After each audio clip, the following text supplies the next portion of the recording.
সাংসদরা বাংলায় দেখে ভাষণ রাখেন লোকসভায়, সেটা দেখুন। না, প্রথমে তো ভাষণ শুনবেন, তারপর ভাষণ দেখবেন। এবং আমরা স্পষ্ট করে বলেছি 21শে জুলাই থেকে আমি নিজে আমার বক্তব্যে ঘোষণা করেছি, পরে একটু সেটাকে অনুমোদন করেছেন। আমরা এই অন্তত এই পর্বে এবং ভবিষ্যতেও যখনই সুযোগ পাবো, যে কোনো ইন্টারভেনশনের ক্ষেত্রে কোয়েশ্চেন আওয়ার হোক, জিরো আওয়ার হোক, যে কোনো ডিবেটে যখন অংশগ্রহণ করবো তখন বাংলায় বক্তব্য রাখবো। এবং আজ থেকে সংসদে অপারেশন সিন্দুর নিয়ে আলোচনা শুরু হবে। আমাদের দলের তরফ থেকে সায়নী ঘোষ বক্তব্য রাখবেন, তিনিও বাংলায় বক্তব্য রাখবেন।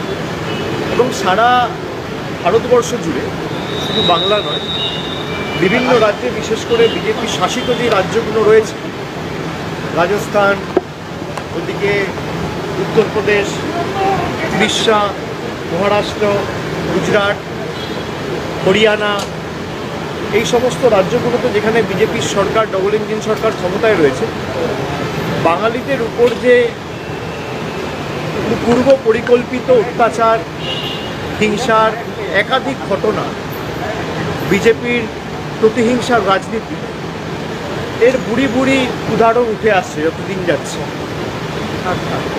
এবং যারা এসআইআরের নাম করে বাঙালিদের উপর অত্যাচার করছে, গতকাল আপনারা দেখেছেন বিহারের একটি ঘটনা, যেখানে সাধারণ মানুষের নাম বাদ দিয়ে কুকুরের নামে রেসিডেন্সিয়াল সার্টিফিকেট ইস্যু করে ভোটার আইডি কার্ড হচ্ছে।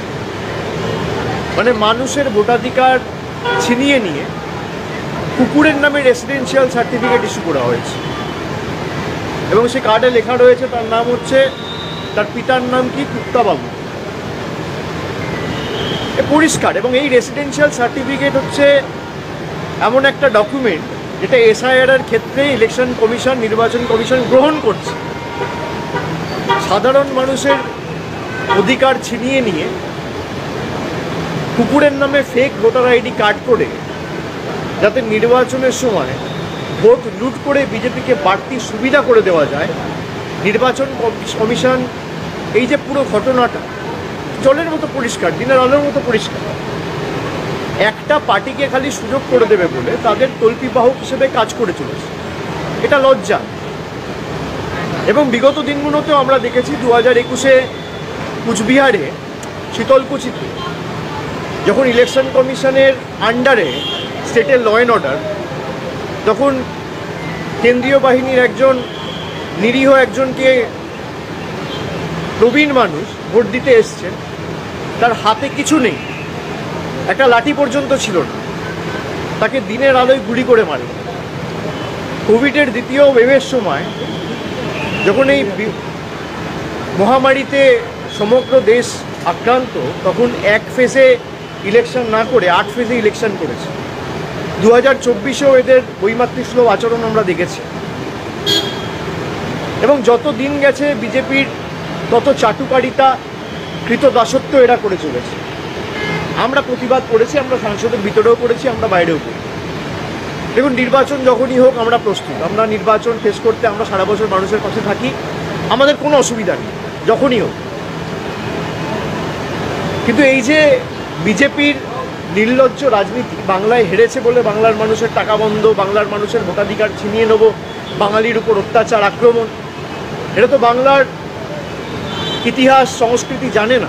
বাংলার মানুষের, বাংলার বিপ্লবীদের স্বাধীনতা আন্দোলনে কি অবদান, যে মাটি 4টে নোবেল জয়ী দিয়েছে, মাদার টেরেসাকে আমি ধরলে 4টে হবে, আর ডোনাল্ড রসেরও বাংলার সাথে একটা যোগাযোগ ছিল, সেভাবে ধরলে 5টা। তাছাড়া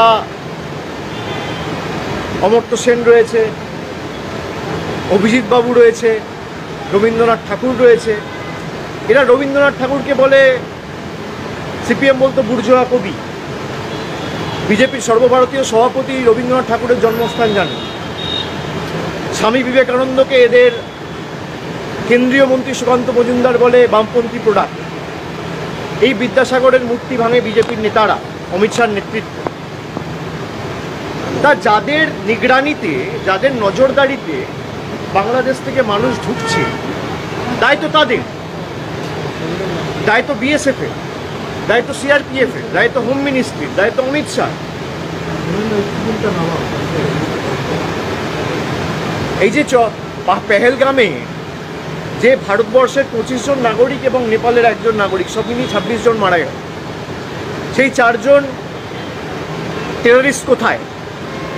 ভারত সরকারের কাছে তো কোনো জবাব নেই। আমি তো স্ট্যান্ডিং কমিটির, এক্সটার্নাল অ্যাফেয়ার্সের মিনিস্ট্রি স্ট্যান্ডিং কমিটির মিটিংয়ে আমি জিজ্ঞেস করেছি, তারা আমার প্রশ্ন এড়িয়ে গেছে।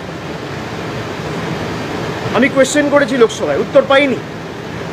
আমি লিখিত প্রশ্ন জমা করেছি, তারা কোথায়? যে 4 জন পেহেলগামে দুপুরবেলায় হত্যালীলা চালালো, সেই 4 জন কোথায়? তাদের স্ট্যাটাস, তারা ধরা পড়েছে, তাদেরকে চিহ্নিত করা গেছে। আর বর্ডার থেকে তারা ঢুকলো কি করে? তো মাছি, মশা, আরশোলা, পিঁপড়ে না যে তারের নিচ দিয়ে ঢুকে গেল আর কেউ দেখতে পেল না। এত বড় বড় AK-47 নিয়ে ঢুকছে আর কেন্দ্র সরকার ঘুমাচ্ছে, দেখতে পায় না।